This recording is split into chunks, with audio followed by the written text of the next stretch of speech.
মুরাদনগর উপজেলায় এমন সুন্দর একটা মসজিদ মাদ্রাসা আমরা কিন্তু আগে ড্রোনের ভিউতে এভাবে দেখি নাই। তো আজকে আমি আপনাদেরকে শেয়ার করতেছি। এটা হচ্ছে বাঙ্গরা থানার বৈলাবাড়ি গ্রামে।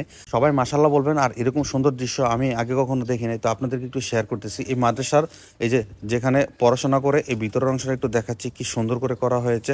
তাছাড়া আপনারা যারা গ্রামীণ পরিবেশ এরকম মাদ্রাসা দেখেন না, এই যে দেখুন খুবই সুন্দর আর অস্বাভাবিক একটা জায়গাতে কিন্তু আসলে করা হয়েছে। আর যে ভাই করছে ওনার মনটা যে আসলে কত বড় আমরা বলে বুঝাতে পারবো না। আর মাদ্রাসাটা এখনও কিন্তু কাজ চলতেছে সুন্দরভাবে। মসজিদটা কিন্তু খুবই সুন্দর আর অস্বাভাবিক এই সুন্দর মসজিদটা আমাদের মুরাদনগর উপজেলায়। আপনারা যারা এভাবে ড্রোনের ভিউতে দেখেন নাই, আমি আজকে আপনাদেরকে আরেকটু ড্রোন দিয়ে ফ্লাই করে দেখাচ্ছি। আমি যখন ভিডিওটা করতে গিয়েছিলাম তখন আমার মনটা একদম নিরিবিলি হয়ে গেছে। আসলে না জানি মক্কা মদিনা আল্লাহর ঘর কত সুন্দর। জামিয়া ইসলামিয়া জাবালে নূর বৈলাবাড়ি মাদ্রাসা। আর এই মাদ্রাসাটা কিন্তু একদম গ্রামীণ পরিবেশে করা হয়েছে। আর সাথে কিন্তু একটা বাড়ি আছে যে ভাই এই মাদ্রাসা এবং মসজিদটা করেছেন।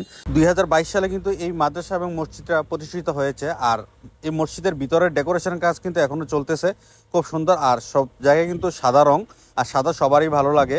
এই যে দেখুন মাদ্রাসা মসজিদের খুব সুন্দর এই ডিজাইন এবং কাজগুলো কিন্তু অস্বাভাবিক। যারা মুরাদনগরবাসী আছেন দেখতেছেন অবশ্যই সর্বোচ্চ ভালোবাসা দিয়ে শেয়ার করে দিবেন। আর এই যে দেখুন সিঁড়ির কাজগুলো কিন্তু খুব এখনও কমপ্লিট হয় নাই, হচ্ছে। তো আপনারা অবশ্যই একবার হলেও ঘুরে যাবেন। ভালো থাকবেন, আল্লাহ হাফেজ।